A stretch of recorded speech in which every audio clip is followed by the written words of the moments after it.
We are back for the midweek update, and here is what changed from yesterday's build and why we are doing it. We are sticking with Sam Darnold at quarterback against New England, who have a tough defense overall. Dash rank 100, 18-point projection at 16,200, recent games of 30, 9 and 9, and he is still showing 0% ownership. The Y remains correlation and ceiling at no ownership. The news cycle continues to fuel confidence in his profile, with analysts debating whether Darnold or Jalen Hurts gets to a second Super Bowl first. And there was even a post-title piece around his tax hit after the win, which just underscores the spotlight on him right now. We keep anchoring Seattle stacks around him. We are keeping Drake May as our premium pivot against Seattle, who have a tough defense overall. Dash rank 99, 21-point projection at 16,500, 22 fantasy points per game, with recent games of 16, 17, and 19 at 0% ownership. The Y is projection-backed leverage in lineups that move off Darnold. He barely lost the 2025 MVP to Matthew Stafford by one first-place vote per coverage, and the way too early 2026 MVP chatter has him right in the mix, so we keep May as the highest floor pivot on the slate. We are bringing Kenneth Walker III back to the top of our running back pool against New England, who have a tough defense overall. Dash rank 82, 16-point projection at 14,700, 12 fantasy points per game, with recent games of 21, 39, and 17 at 0% ownership. The Y is recent ceiling and correlation with Darnold stacks.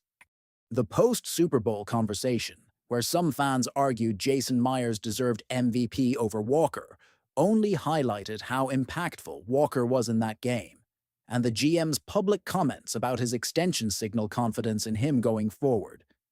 We want that upside tethered to our Seattle core.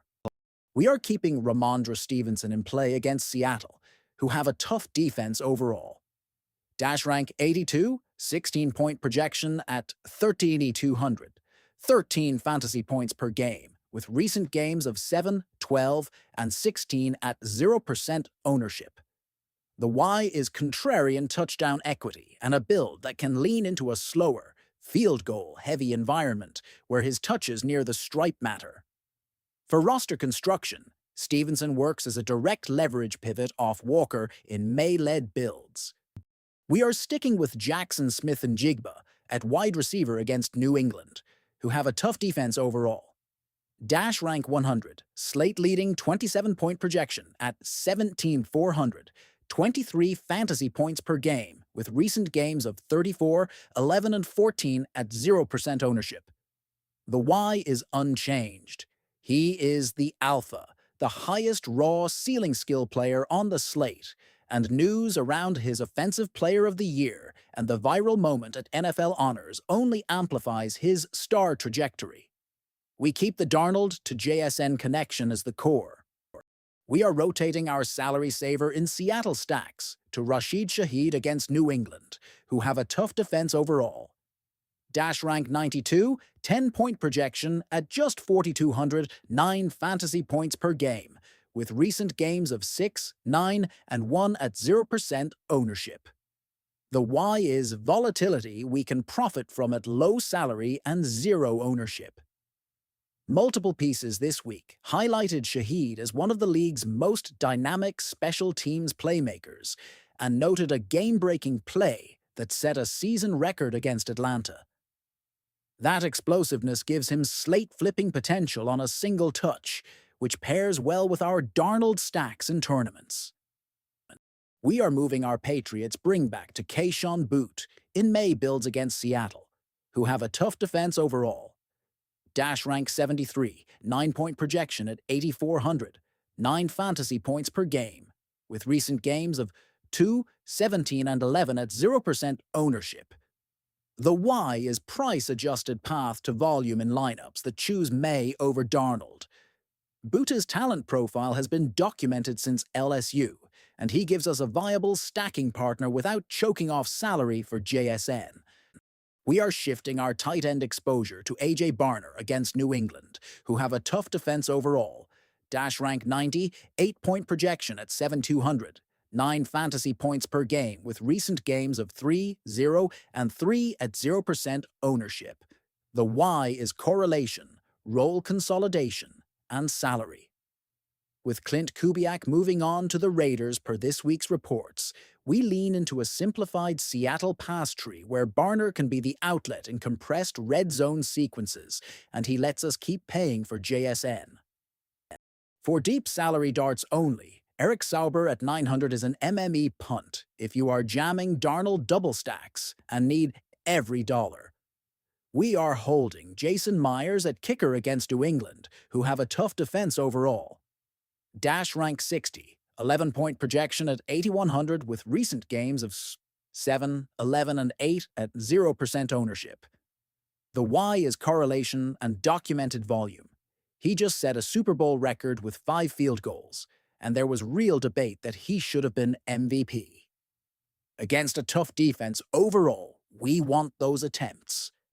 We are comfortable keeping Andy Borregales as the bringback at 7,500 with a 9-point projection and recent games of 4, 4, and 10 at 0% ownership.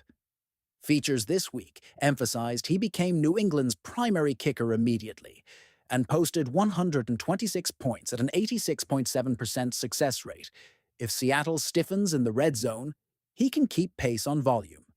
We are keeping Patriots defense as our primary DST at 6,000, after fantasy outputs of 12, 7, and 5 at 0% ownership. The why is direct correlation with a Myers-heavy script, where Seattle drives stall and New England still generates pressure and turnovers. We will retain a secondary share of Seahawks defense at 6,600 in game scripts, where Seattle plays from ahead and can force May into mistakes. We are adding Derecki Young as a pure salary relief punt at 1,000 or in Darnold mega stacks. Dash rank 52, 1 fantasy point per game with recent games of 0, 0, and 0 at 0% ownership.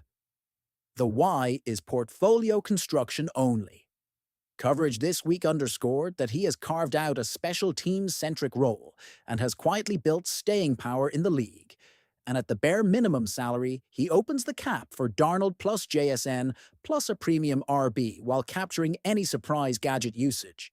So the summary versus yesterday, we are keeping Darnold plus JSN as the core, restoring Kenneth Walker to the top of our RB pool for Seattle stacks while retaining Stevenson as the contrarian leverage in May builds, rotating the value receiver to Rashid Shaheed for explosive upside at 4,200, moving the New England bringback to Keyshawn Boot for salary efficiency in May stacks, consolidating tight end to A.J. Barner for correlation, holding Myers and Borregales at kicker, keeping Patriots defense primary with Seahawks defense as secondary, and adding Derecki Young as the deep punt that unlocks premium builds.